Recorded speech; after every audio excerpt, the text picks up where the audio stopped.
Kaum muslimin rahimakumullah,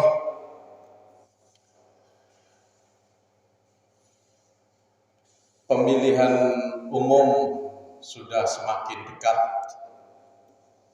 di hadapan kita.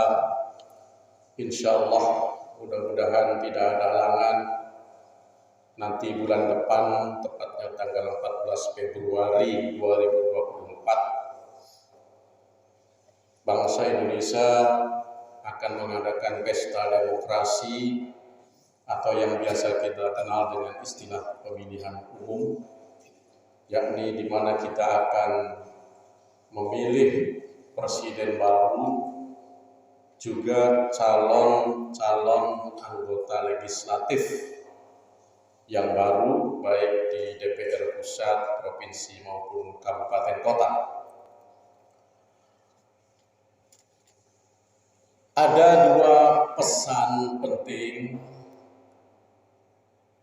dalam menghadapi pemilu ini. Yang pertama adalah pesan tentang menjaga persatuan dan kesatuan. Kita tahu kadang-kadang di antara kita, bahkan mungkin dalam anggota keluarga, ketika ada perbedaan pendapat itu biasanya suka tegang-tegang sedikit. Bahkan ada juga suami memilih A, istri memilih B, kadang-kadang bertengkar antara suami istri gara-gara pilihan yang berbeda. Kalau perbedaan ini kemudian kita kembangkan terus, tentu ini harus kita waspadai, jangan sampai kemudian di antara kita terjadi permusuhan satu sama lain. Wajib hukumnya bagi kita menjaga persatuan dan kesatuan, menjaga kedamaian di dalam kehidupan kita ini. Sebagaimana yang saya bacakan tadi di awal, ada di dalam surat Ali Imran ayat 103, kata Allah, wa'tasimu bihablillahi jami'an wa la tafarraqu. Hendaklah kalian terus berpegang pada tali Allah semuanya, dan janganlah kalian bercerai-berai, janganlah kalian baku cekcok, baku permusuhan dan sejenisnya. Wadhkuru ni'matallahi 'alaikum, dan ingatlah akan nikmat Allah kepada kalian semua. Idh kuntum a'da'an fa'allafa baina qulubikum. Ketika pada suatu saat kalian bermusuhan satu sama lain, tetapi kemudian Allah fa'allafa baina qulubikum, menyatukan hati kalian. Muncul rasa persaudaraan, muncul rasa menghargai, muncul rasa menghormati, yang kemudian hati kalian menjadi lunak, tidak keras, tidak baku ngotot satu sama lain. Fa asbahtum bi ni'matihi ikhwana, dan kemudian setelah itu kalian menjadi tetap bersaudara satu sama lain, tidak ada permusuhan. Apakah permusuhan itu dilarang dalam ajaran Islam? Ya, karena selanjutnya dari ayat ini Allah menyampaikan, wa kuntum ala syafa hufratin minan nari fa anqadhakum minha. Kata Allah, nyaris saja kalian itu tergelincir ke dalam api neraka. Sebabnya karena bermusuhan. Bahkan ada yang menafsirkan kalau bermusuhan itu nerakanya bisa dua kali. Yang pertama neraka di dunia, dan yang kedua neraka di akhirat. Neraka di dunia gara-gara kita bermusuhan, cekcok, kemudian kita bertengkar dan terjadi perkelahian, terjadi kerusuhan, terjadi huru-hara, dan sejenisnya. Itu juga hidup kita tidak nikmat. Kita selalu cemas, kita selalu dirundung rasa ketakutan, tidur tidak lagi nyenyak, sesama saudara, sesama tetangga kepada orang lain saling curiga satu sama lain. Itu tersiksa hidup kita seperti dalam neraka. Dan tentu saja neraka yang kedua adalah naudzubillah, tsumma naudzubillah, di akhirat kelak, karena permusuhan itu menggelincirkan kita ke dalam api neraka Allah Subhanahu wa taala. Kaum muslimin rahimakumullah, sebagai pelajaran kalau kita pelajari beberapa negara di dunia ini, ketika terjadi peperangan, itu seringkali disusupi orang ketiga, pihak ketiga yang tidak menghendaki di negara itu damai. Mereka punya kepentingan lain, sehingga kadang-kadang kalau ada di dalam satu negara itu ada kelompok A, kelompok B, saling berbeda pendapat, itu biasa dibesar-besarkan. Apalagi kalau sudah mulai tegang-tegang, tambah dibesarkan, yang kemudian terjadi permusuhan. Dan ketika terjadi permusuhan, naudzubillah min dzalik, kadang-kadang bisa memunculkan perang saudara. Dan yang untung adalah pihak ketiga yang ingin punya kepentingan-kepentingan di dalamnya. Hadirin kaum muslimin rahimakumullah, itulah sebabnya kita harus bisa menjaga kondisi kita. Ya, saya sempat nonton, lihat ada satu dua peramal yang meramalkan katanya pemilu ini akan sedikit memunculkan goro-goro atau keributan. Mungkin melalui masjid ini, pertama kita tidak usah percaya itu peramal. Kedua, jangan ada pikiran kita bahwa akan terjadi itu. Sebab saya mencuplik ilmunya Deddy Corbuzier, yang juga dulu seorang katakanlah pesulap yang kemudian bisa meramal. Menurut beliau, kalau ada ramalan negatif itu belum tentu benar sebenarnya. Tapi karena dihembuskan, kemudian semua orang berpikir mau terjadi sesuatu, biasanya terjadi. Maka lebih baik jangan percaya, kemudian jangan ada pikiran kita untuk melakukan hal-hal seperti itu. Sebaiknya dari sekarang kita bismillah, kalaupun kita menghadapi pemilu nanti, semuanya berniat. Toh yang kita pilih semuanya adalah anak-anak bangsa yang terbaik. Siapapun yang terpilih nanti, itu adalah sudah kehendak Allah Subhanahu. Kaum muslimin rahimakumullah, pesan kedua yang juga sama pentingnya dengan yang pertama adalah kita menaksir, melihat dan memilih para calon pemimpin kita, apakah para calon presiden, wakil presiden maupun para calon legislatif, dengan tepat agar kita tidak salah pilih. Maka kita harus melihat benar siapa yang kita pilih, sebaiknya siapa yang kita pilih. Nah, ini kalau untuk calon presiden dan wakil presiden, kita semua sudah sering melihat ada 3 calon, ada 3 pasangan calon. Artinya dari ketiga pasangan calon itu sesuai dengan pengamatan kita, sesuai dengan penglihatan kita, sesuai dengan pengetahuan kita, siapa yang terbaik di antara ketiga pasangan calon itulah yang kita pilih. Kita pilih salah satunya sesuai dengan nurani kita. Tentu saya tidak boleh berkampanye. Ustadz-ustadz, para khotib sebaiknya netral, karena biasanya di dalam masjid, hampir di setiap masjid itu pasti jamaahnya antara yang satu dengan yang lain biasanya ada perbedaan pilihan. Jangan sampai khotib nanti membuat keruh kalau mengarahkan kepada salah satu calon itu. Nah, kalau untuk para caleg, calon legislatif, calon anggota DPR pusat, DPR provinsi dan kabupaten kota, ini biasanya kebanyakan kita tidak tahu siapa mereka.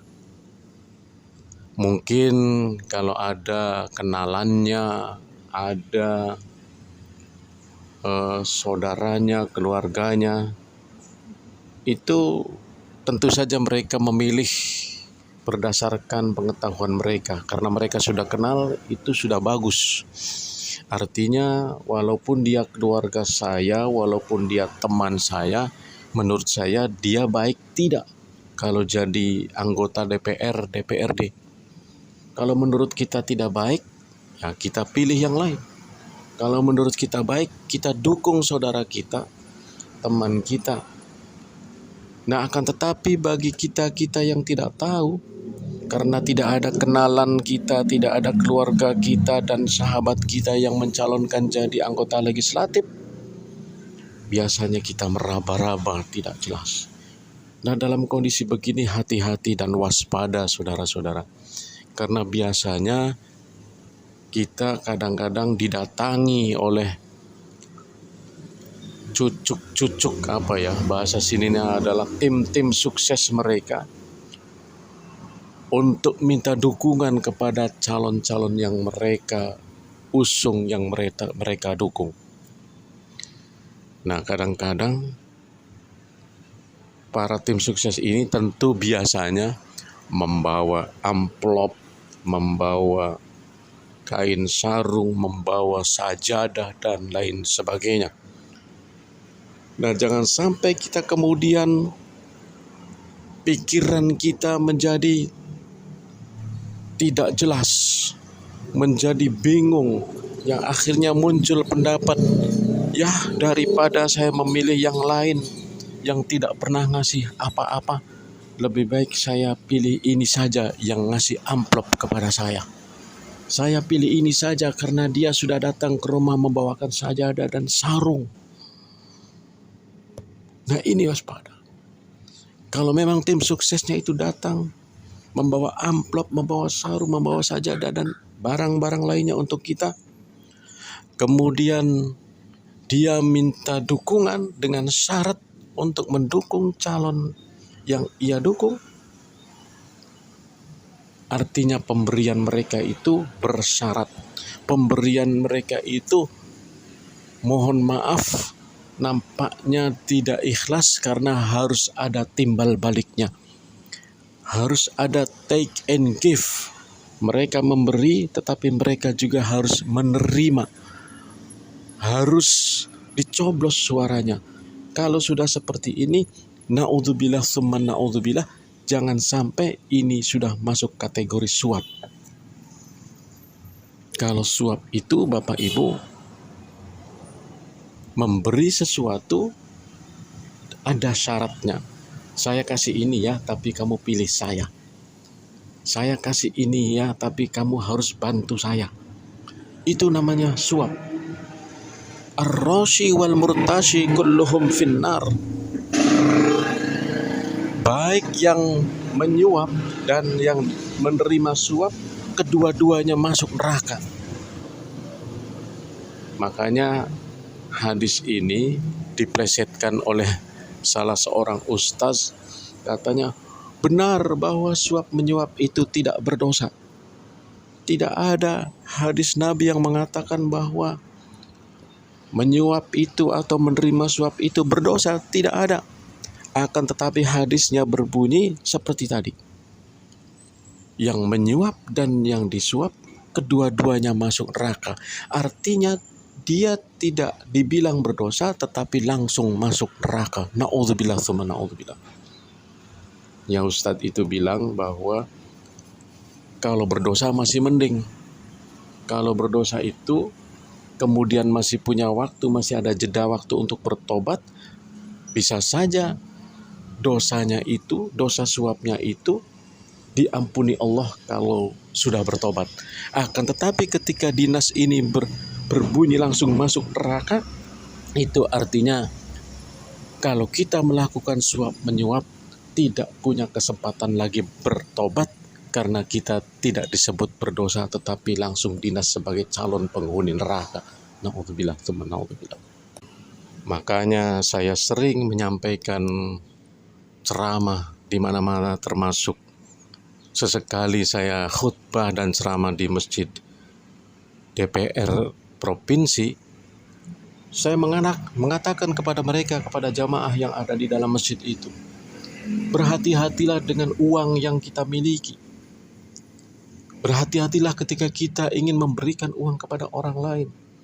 Kalau kita punya niat memberi kepada orang lain tetapi kita berkeinginan agar orang itu memilih kita, memberikan lagi sesuatu kepada kita, maka itu masuk kategori suap. Akan tetapi ketika kita memberi dengan ikhlas, tanpa ada iming-iming, tanpa ada ingin dibalas, tanpa ingin dipilih, tanpa meminta agar orang itu memilih kita, insya Allah uang yang kita berikan itu bernilai sedekah. Dan ketika bernilai sedekah, insya Allah mendapat pahala dari Allah. Sampai di akhirat kita akan petik pahalanya. Bahkan karena kita ikhlas, kita bersedekah benar-benar ikhlas tanpa pamrih, bisa jadi orang-orang yang kita beri benar-benar ikhlas mendoakan kita, kemudian kita bisa lolos dan gol menjadi anggota DPRD atau DPR pusat. Inilah yang harus kita pahami, saudara-saudara. Ada teman saya, ini benar ini terjadi. Teman saya itu senang bersedekah, tapi dia tidak pernah mengatakan kepada orang lain, kepada orang yang diberinya itu agar nanti pilih saya, tidak. Dia sedekah saja. Ada masjid punya kekurangan, dia sumbangkan. Ada pondok pesantren butuh, dia sumbang. Ada orang-orang lemah, dia sumbang tanpa mengatakan apa-apa. Nah, satu saat dia mencalonkan jadi anggota DPRD, orang-orang itu sudah tahu karena dia adalah seorang dermawan yang benar-benar tidak mengharapkan dari orang yang diberinya. Dan itu jadi, Pak, masuk menjadi anggota DPRD. Masya Allah, inilah yang kita sebut dengan berkah. Berkah dari harta yang kita miliki. Hadirin kaum muslimin rahimakumullah, itulah sebabnya melalui khutbah ini saya ingin berpesan kepada kita semua dua hal. Ya, saya sekaligus simpulkan. Yang pertama, tahan diri, jagalah persatuan, kesatuan, wujudkan perdamaian di antara kita. Berbeda pilihan adalah soal biasa, tidak usah dibesar-besarkan, tidak usah menjadi pertengkaran. Dan yang kedua, jangan salah pilih, amati baik-baik, ya. Perhatikan baik-baik agar calon-calon pemimpin kita, apakah calon presiden, wakil presiden, maupun para calon legislatif, adalah benar-benar orang pilihan dari hati nurani kita, karena kita melihat kapasitas, kapabilitas, integritas, dan semua kepribadian, semua skill yang dimiliki oleh para calon pemimpin kita itu bukan karena kita dibayar oleh mereka. Jika merujuk kepada kepemimpinan Rasulullah, maka setidaknya calon-calon pemimpin ini mempunyai 4 hal yang utama. Syidik, amanah, tabligh, dan fatalah. Demikian khutbah yang kami sampaikan, mudah-mudahan dapat dipahami dan kita terus berupaya untuk mempertahankan persaudaraan kita, persatuan dan kesatuan kita. Jangan sampai gara-gara pemilu nanti terjadi permusuhan di antara kita. Dan yang kedua, mari kita mulai belajar memilih dengan hati nurani. Bila perlu kita istikharah kalau mau memilih, karena Islam mengajarkan kalau memilih kemudian bingung, sholat istikharah. Habis istikharah bismillah, masuk di TPS. Sudah, itu yang pas. Barakallahu li wa lakum fil Qur'anil azim wa nafa'ani wa iyyakum bima fihi minal ayati wa dzikril hakim wa taqabbal minni wa minkum tilawatahu innahu huwas samiul